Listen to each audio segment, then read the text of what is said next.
Bonjour, bienvenue sur Diamotos. Aujourd'hui, je présente un guide d'achat sur les GT86 et on a une personne qui est super bien placée pour en parler parce que déjà, il travaille chez Toyota et en plus, il a une GT86. Et on est avec son copain qui s'appelle Guillaume, qui a aussi une GT86, qui va nous donner son ressenti en tant que propriétaire et qui ne travaille pas chez Toyota. Alors, je vous les présente tout de suite. On a ici Emric. Salut Emric, comment vas-tu? Ça va et toi? Ouais, ça va super bien. Et ici, on a Guillaume qui vient de Royan avec sa belle GT86 qui est orange tangerine et celle d'Emric qui est Rubis. rouge rubis. Voilà, rouge rubis qui est juste là. Donc, je vais mettre le micro comme ça va être plus simple, comme ça on peut plus entendre. Alors, Emric, toi qui travailles chez Toyota, depuis combien de temps tu travailles chez Toyota? Ça va faire 3 ans bientôt. 3 ans. 3 ans chez Toyota. Et donc, tu as été formé dessus. Voilà, ouais, ça fait 3 ans que je suis là-bas et puis je fais beaucoup d'entretiens sur la GT86. Ok. Dans la mienne. Ouais. Dans la scène, ok.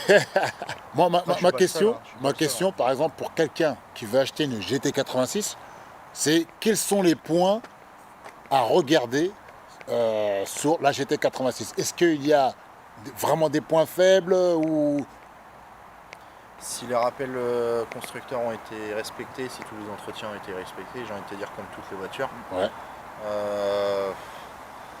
S'il y a une utilisation brutale ou quoi que ce soit. Qu'est-ce que tu appelles une utilisation brutale? Parce que la GT86 c'est une sportive, c'est fait quand même pour... C'est amené à être sur circuit, c'est clair. Ouais. Mais Ça dépend. voilà, après c'est respecter les temps de chauffe. Voilà, parce que Comme toute voiture. quand tu vois certains qui n'ont jamais emmené la voiture sur piste, mais quand tu vois comment ils traitent leur voiture pour faire 10 mètres Ouais. alors qu'elle est démarrée depuis 30 secondes, qui fait 5 degrés dehors, je suis pas sûr que ce soit le circuit le coupable dans l'histoire. Ouais. Si derrière quelqu'un a fait du circuit, j'en ai fait, et que tu l'entretiens en conséquence, c'est-à-dire vidange avant ou après, ça c'est un débat, et en fonction de comment tu l'utilises aussi sur circuit, parce que le mec qui va rouler mais pour se faire plaisir, qui va juste rouler vite, il matraque pas forcément la bagnole. Alors que celui qui l'a équipé et qui fait du drift à tout va et qui matraque la voiture, c'est pas pareil. Mais c'est pas forcément le circuit qui va... C'est à regarder. En fait, tu regardes, comme toute voiture, tu regardes presque plus le propriétaire à qui tu vas l'acheter que la voiture en elle-même. Ouais. Tu vois les frais qui ont été faits dessus, tu vois le soin qui a été apporté à la voiture. Parce que il y a certaines concessions Toyota, tu leur apportes nos GT86. Ouais. Là, on fait un salut à Vincent, notamment la concession de Bordeaux qui apparemment est pas top. Bim.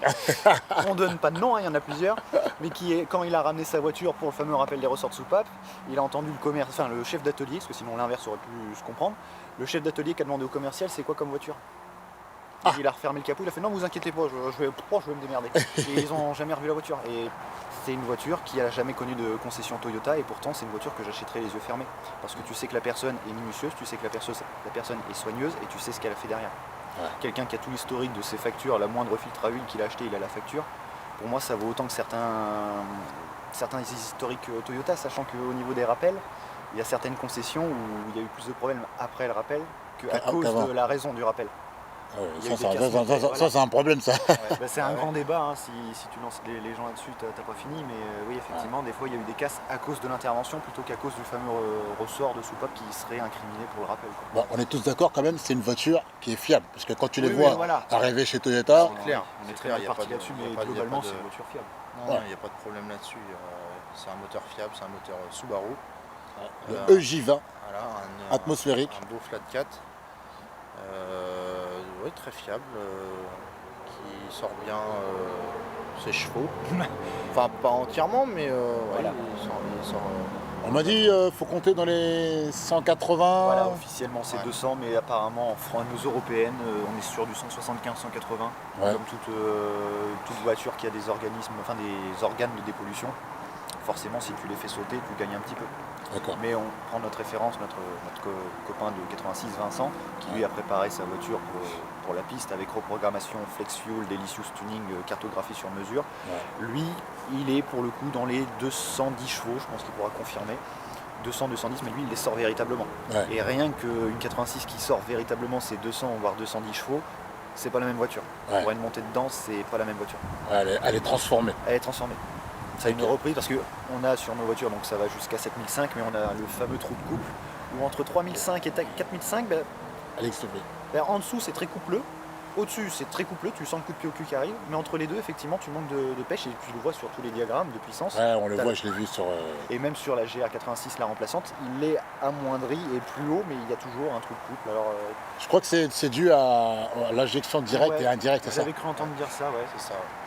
C'est ce que j'ai pu lire, voir, Pareil. entendre sur différentes vidéos. Ouais, Là, on va laisser le mécano. Ouais. Et bah, après, technique, ouais. Mais toi, qu'est-ce que tu vois le plus quand tu les vois dans le garage? C'est que des entretiens classiques, quoi. Ouais, c'est que des entretiens classiques, on n'a pas d'embrayage, on a même des embrayages, ouais non on n'en a pas, on les fait à la rigueur quand on fait le rappel constructeur parce qu'il faut démonter le moteur. Ouais. On le fait parce qu'on a en même temps. Mais qu'est-ce que je pourrais dire? Non, on fait. Ouais, alors, On fait les rien. classiques. Ouais, voilà, il n'y a même pas de. On fait des freins, on fait. Enfin, vraiment. Ouais, bah, le truc classique. C'est normal quoi. Ouais, ouais. Mais elle coûte pas trop cher en plus pour ça.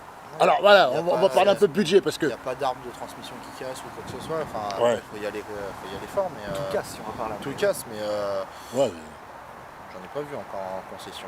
Après, t'en vois beaucoup quand même des GT86 en révision? ça fait 3 ans, j'ai dû en voir en 3 ans. Ouais, et même pas une dizaine. Oh, c'est pas beaucoup. Bah, Hein. c'est pas la Non, voiture c'est la pas- plus vendue de bah, Toyota non. forcément. Oui, c'est pas une Aigo ou. C'est ça. Souvent les gens ils voient le Je bac suis sûr que tu Toyota. dois voir de la Aigo à tir à la Aigo. Aigo, Yaris, euh, alors Yaris Ah, c'est parce la que plus vous faites des vendue. Yaris aussi. La Yaris, à mon avis, tu dois en avoir pas mal. Ouais, on a pas mal de petites Yaris, de Corolla ou autre chose, ouais. Des Ok. Supra aussi. Alors, on va parler tarifs là. Ah. Guillaume, Alors, combien la révision pour une GT86? alors. À mon avis, Je là, sais pas, moi je vais. Non mais faut pas que je me base sur la dernière, parce que la dernière c'était une révision déjà à ma demande, et puis c'était l'entretien des 10 ans. Ouais. Donc comme toute grosse échéance, ça coûte plus cher, mais on m'a fait une petite ristourne, j'étais dans les 400-450 euros, ou C'est tout 430, voilà. je m'attendais à Même 700 balles. Même chez Mercedes, j'ai un collègue qui fait entretenir la sienne, ça a beau pas être des entretiens énormes avec grosse échéance, il est souvent dans ces prix-là. Et le premier que j'ai fait l'an dernier, j'étais dans les 350. Ok, donc dans entre les 400, 350, 300-400 euros. entre 300 et 450 euros, Voilà. tu fais l'entretien chez Chez Toyota. Toyota, voilà, entretien officiel, parce que derrière, en Ouais. tant que légèrement maniaque, j'ai pas respecté l'échéance constructeur pour 10-15 000, une fois par an. Ouais. Moi, j'ai vidangé ma voiture tous les 5-7 000. En fait, j'ai surtout fait ça en fonction de l'utilisation, Ouais. parce que j'ai fait des sorties circuit. Ok. Donc, derrière, j'ai fait une sortie circuit. J'ai fait une sortie circuit au mois de décembre quand il fait il fait 5 degrés. Ouais. Quand tu fais une sortie au mois d'août, parce qu'il y a un débat sur l'huile aussi, je pense qu'Emeric il en a marre de ça. Quand tu as fait une sortie circuit au mois d'août, qu'il a fait 30 degrés, 40 au sol et que tu as bombardé avec ta voiture, c'est pas plus mal de faire une vidange. Donc moi, mais là c'est surtout que même personnellement l'entretien coûte pas cher. C'est-à-dire tu as l'entretien Toyota, comme on l'a dit, il n'est pas exorbitant par rapport Ouais, à ça d'autres reste constructeurs. raisonnable pour une voiture. Voilà. Parce que faut pas oublier, c'est une sportive. Hein. C'est ça, Ouais, c'est ça, c'est- c'est au même kilométrage, une simple Corolla hybride ou autre chose comme ça, on doit pas être très loin du même tarif. Hein. Ah, ouais. Non, à l'entretien, c'est pas une voiture qui coûte cher. Non.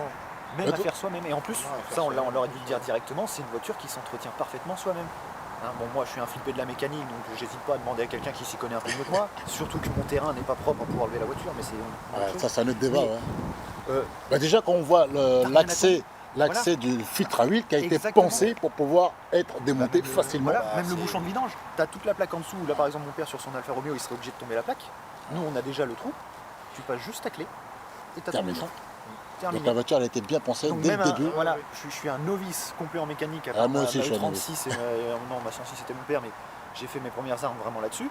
Bah, j'ai fait ma vidange. Limite le plus dur c'était de lever proprement la voiture, parce que quand tu vois des vidéos de voitures qui retombent sur les criques, tu fais gaffe. Mais en 20 minutes ça se fait. Tu fais couler ton huile, t'enlèves ton filtre. Même le filtre se serre à la main. Ah, Tu le desserres, allez, vite. il dit quoi le mécano? Il dit Ah bah c'est enfantin comme voiture à faire. comme Et voiture. c'est jouissif surtout. Ouais. Non, ça se fait bien. Ok. Ça se fait bien, tout est à portée de main. Et pareil pour les Il y a, disques. à part les bougies, Ah oui, vu que c'est un flat 4, Les les fameux. bougies tombent directement sur les longerons. Ah, mais ça se change tous les combien de temps les bougies là 90 000. 90 000 km. Donc 90 000, si je vais acheter une GT86 qui a Si, plus de 100 000 alors, km, attention, attention, parce que c'est 90 000 ou l'année, parce que leur liste le Oui, suivi oui, l'entretien. oui, tout à Donc fait. par exemple, mon moteur qui est un deuxième moteur, si on avait suivi l'entretien Toyota des 9 ans, à cet entretien des 9 ans, peu importe son kilométrage, il voulait faire les bougies. Parce que là, on est en. Donc c'est à prendre en compte. 22. C'est pas plus mal, par exemple, et ça pour le coup, c'est une révision qui, s'il y a les bougies à faire et que c'est pas tombé pendant le rappel, parce que pendant le rappel, les mecs a dit qu'ils en profitaient pour faire par exemple l'embrayage, ils en profitaient aussi pour faire les bougies, parce qu'une fois que le moteur est tombé, on économisait cette main-d'œuvre-là au client. Si il y a la main-d'œuvre entièrement à la charge du client pour les bougies, je crois qu'on est sur du 900 euros. La révision des 90 000, Elle normalement, pique. ouais, elle frôle les 1000 euros. Voilà. Alors, moi, Ah, justement, c'est parce qu'elle a du temps de main-d'œuvre pour démonter. C'est surtout du temps, ouais. C'est d'accord. surtout ça. ça peut se faire tout seul, mais il paraît que c'est pas du tout facile. Il faut Il faut avoir les le petit outillage qu'il faut. Il y en a même qui font pivoter légèrement le moteur en passant un clip dessous. Enfin, c'est pas le genre de truc que je m'amuserais à faire tout seul en novice, quoi. Ok.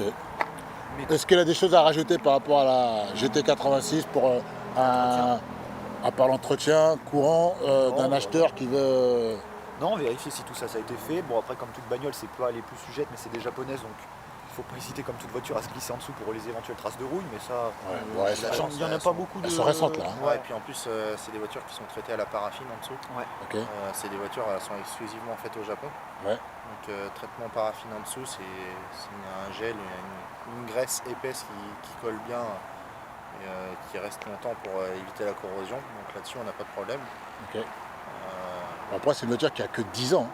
Voilà, C'est ça. Pour les exactement. premières. Même les premières vont avoir 10 ans. Les deux sont de 2012 là. C'est ça. Et il y a la débat, je sais pas, les premières, c'est pas cher. C'est avril ou. Enfin, c'est mars ou avril.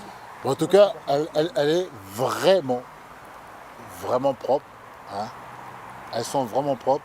Nickel. Elles brillent. Elles ont été nettoyées. Elles ont été bichonnées. À côté de la vieillerie. Ah, tu peux pas dire ça. La légende. Bah, c'est elle qui a initié. Bah, c'est ça. C'est elle qui a initié après la GT 86. Hein. Leur nom. C'est vrai, c'est vrai. La 2000 GT et la 800, je sais pas quoi là. On a une troisième. Là. Bah, la 2000 GT, ils ont pris ça là. Ouais. La petite particularité de nos feux de 2012, c'est à regarder aussi, ça peut en faire criser certains. Ils prennent l'humidité. Alors, c'est pas des aquariums, mais après des temps de pluie. On peut voir des poissons dedans quoi. Non. J'avais suivi un multiplat qui effectivement avait un petit aquarium. Nous, c'est de la condensation. D'accord. Alors, il y a souvent, de toute façon, les propriétaires étonnamment n'aiment pas trop les feux. Donc, c'est souvent remplacé. Ouais. Il y a des combines de refaire un petit peu le joint, mais sur les miens, j'ai beau avoir foutu des joints plus épais, je prends toujours l'humidité. D'accord. Donc, je pense que ça vient du sertissage des feux et non pas du joint en lui-même. Donc voilà, c'est juste un petit truc à prendre en compte aussi. Ouais, bah, si c'est que les feux. Voilà. Ça va. Hein. Mais on parlait de défauts, c'est un défaut. C'est un peu sur toute voiture hein, maintenant. Oui, il y a énormément de voitures. Alors, ce qui est bien, c'est que c'est une voiture, là je change de la mécanique et tout, Ouais. mais c'est une voiture qui se rapproche de la MX5 si on aime aussi la MX5. Elles sont créées en concurrence. Carrément. Ouais. D'ailleurs, pour moi, c'est la seule concurrente, ou la MX5 est la concurrente de la GT86. Propulsion, parce qu'elle a très peu de propulsion Exactement. avec un moteur atmosphérique, Et surtout à son prix. et surtout à son prix. Surtout un prix annoncé en catalogue à 32 000 € neuf Ouais. à l'époque.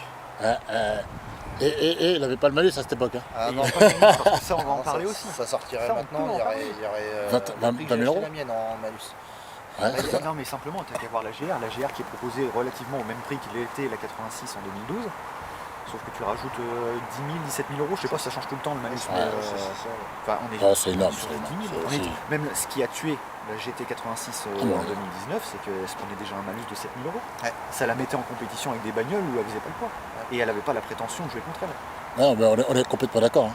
Voilà, maintenant on va parler un peu de prix. Combien vaut une GT86 parce que je regarde aussi sur le bon coin. Ah oui, oui. Je les mets mon alerte. La centrale. Et j'ai remarqué que les prix sont en train de monter, même pour les 2012 qui ont plus de 120 000, 100, même 150 000 km. Oui, bah oui, le même qui passe. C'est difficile de trouver une GT86 en dessous des 17 000, 18 000 euros. Ah bah oui. Bah, de toute façon, ça cote, moi, parce que je l'ai cherché pendant des années avant d'avoir l'occasion de pouvoir passer à la caisse. Ouais. Ça tournait. J'ai même loupé des bonnes occasions, parce que pour 18 700, il y a 2 ans, j'en avais une kilométrée comme l'est la mienne actuellement, avec Ouais, un attends. équipement. Là, tiens, rappelle le kilométrage là. Alors, je l'ai eu, elle avait 26 000. 26 000, c'est rien du tout. 26 000, mais c'était son deuxième moteur. Bon, on va rien dire. Le fameux rappel. Donc je l'ai eu, elle avait 26 000, je l'ai payé légèrement au-dessus de sa cote parce que je l'ai acheté à des professionnels. Donc il faut ajouter le coût de la commission, j'imagine. Oui. Je l'ai payé Voilà, sans me cacher, 23 800. Il y avait moyen de faire une meilleure affaire, hein, parce que derrière, j'en ai vu qu'il y avait, dans les mêmes kilométrages que moi, qu'il avait payé 22 000, 21 000. Et si on enlève le prix de la commission, je pense que le prix réel de la voiture était dans les 22 000.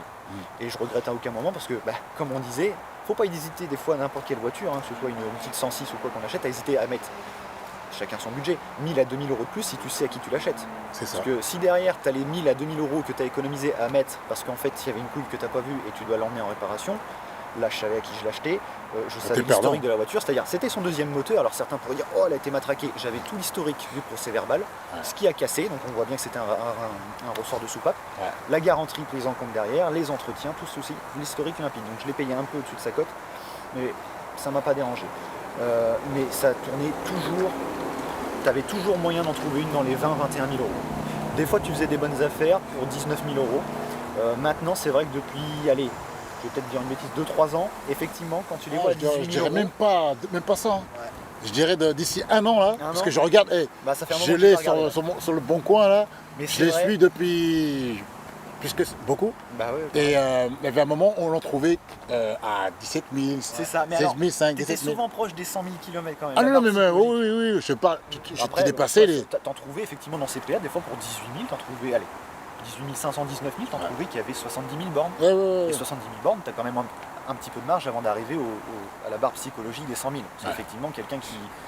La barre psychologique des 100 000 pour un acheteur, effectivement, tu te dis... Ah, moi je l'ai pas cette barre là. Alors que Moi je regardais même des ça, on l'a 130, pas précisé. 150. On a dit mon kilométrage. Emery qui est ma référence et j'espère emmener ma 86 aussi loin, lui il a dépassé les 130 000. À 134 000. Ouais, 134 000. Et elle tourne comme une horloge. Ça fait, Donc niveau fiabilité, on aurait dû le dire direct ça aussi. Non mais c'est des voitures 134 fiables, je le sais, Voilà. elles ont... Oui, on en a qui ont beaucoup plus même. Je dirais pas combien, je veux pas dire de bêtises, mais on en a qui ont beaucoup plus. Il y a des 86 qui ont dépassé les 200 000 km. Ah oui, carrément. J'ai même envie de dire, il y en a pas un qui a dépassé les 300 000. Aux États-Unis, je crois qu'il y a une histoire. Non, comme aux ça. États-Unis, ils ont Tout à la la 0,20. barre psychologique, Tout à la 0,20. elle est plus grande parce que déjà ils sont en miles. Voilà. Ouais. Parce Donc que aussi, eux, pareil, quand 100 000 miles pour eux, c'est 160 000 Voilà. km. ça, on aurait dû le dire aussi quand tu nous as posé la question pour ce qu'il faut regarder, c'est aussi voir, elle a tel kilométrage, mais elle a fait quoi de ces kilométrages? Ouais. Parce que si elle a fait 20 000 km, mais que ça a été 20 000 km de piste et 20 000 km de drift sur des ronds-points, Ouais. à côté d'une 86 qui aura fait 100 000 km mais avec 90 000 km d'autoroute, Ah, c'est pas pareil. C'est comme dans toutes toute les voitures. Toute voiture. Dans toutes les voitures, c'est toujours la même Pareil. chanson. Donc, niveau fiabilité, on en revient là-dessus, mais c'est pas Ok, déconnant. donc faut compter. Pour une... Je parle les moins chers. Hein. Les moins chers, de toute façon, il faut compter un budget de minimum 20 000. 20 000, parce que faut pas hésiter à se renseigner, quitte à payer un peu plus cher, quitte à la négocier un peu ou à se laisser un petit peu de marge. Ouais. Mais pour moi, si on me demande, d'autres personnes m'ont demandé, pour moi c'est 20 000. Je viens de dire 21 même. ouais, 15 000. 15 000, t'en trouves une, mais il y a des travaux à faire. Ouais, elle sera très Ouais. fortement Des travaux à kilométrée. faire, une bonne petite rénovation à dire. Rénovation de quoi? Carrosserie ou moteur quoi? Ça peut arriver ouais, aussi, un le contrôle, un check de tout. Comme on dit, le rappel s'il a été fait, s'il a été. Et la personne peut aller chez Toyota pour le faire, le check-up. Par exemple, j'achète Oui. une GT86, Ouais. 15 000 euros. Voilà, je dis bon, ok, je vais chez Toyota. Bah ouais, on peut renseigner, on peut Déjà pour l'historique. venir avec la voiture et puis voilà, exactement. On donne tout l'historique, on donne tout ce qui a été fait, tout ce qui n'a pas été fait, parce que du coup, c'est ce qui n'est surtout pas dans l'historique, c'est ce qui est pour nous ce qui n'a pas été fait. Quoi. Ouais. Et ce qui peut être tendancieux en cas de problème, là, vaut mieux pas se retourner vers Toyota, parce que Toyota peut se retourner contre le client et dire, mais par exemple, l'entretien, parce qu'il y a des gros entretiens qu'on peut sauter, enfin, il y a des entretiens qu'on peut sauter, mais il y a des gros entretiens qui vont servir d'appui en cas d'éventuelle garantie, c'est-à-dire les 30 000, les 90 000, je sais pas s'il y en a entre les deux. Tous les entretiens comptent dans la garantie, enfin, sont censés compter en fait. Si. Enfin, t'as les entretiens révision et t'as les. Mais là, je me perds un peu, mais enfin, c'était marqué dans le bouquin. Mais non, tout est. Mais t'as 30 000 et 90 000 qui sont limite indispensables. Dans le Ouais. suivi Toyota, si jamais il y a un problème pour se retourner entre guillemets contre Toyota ou que Toyota accepte d'en prendre en charge une partie, si l'entretien a été fait chez eux, c'est le genre d'entretien à regarder. Donc, c'est D'accord. les premiers trucs à regarder, je pense. Le kilométrage me fait pas peur tant que l'entretien. L'entretien était fait, bien sûr. Moi, j'ai pas peur de prendre des voitures qui ont beaucoup de kilométrage. Mais si l'entretien, ça a été suivi, moi, ça me fait pas peur, moi. C'est là que tu fais des fois de bonnes affaires. J'ai acheté un T-Max comme ça à l'époque, il y a 6 ans. Celui que j'ai acheté là. Première main, ça fait 6 mois que j'ai cherché un T-Max. J'arrivais pas à trouver, j'ai appelé les gens, je ne sortais pas. Je vois sur le bon coin, il avait 55 000 km. Un scooter, ça fait un peu beaucoup quand même. Surtout que les autres ils étaient à 10, 20 000 km. Et tu sais quoi? J'ai dit premièrement, machin. Ben, j'ai dit c'est celui que je vais prendre. Je suis parti le voir. J'ai vu, il avait toutes les factures, le machin. Il partait au travail, il faisait 80 km par jour. Donc c'est pour ça qu'il avait beaucoup de kilomètres. Donc c'était des bons kilomètres. Faut s'enlever une barrière et puis bien se renseigner sur l'utilisation du véhicule. Ouais, c'est ça. Encore une fois, tu regardes presque plus la personne. Et maintenant, ça fait. Je l'ai acheté en 2015. En 2022, je l'ai encore. Il a 70 000. Et il tourne comme une horloge. Donc voilà.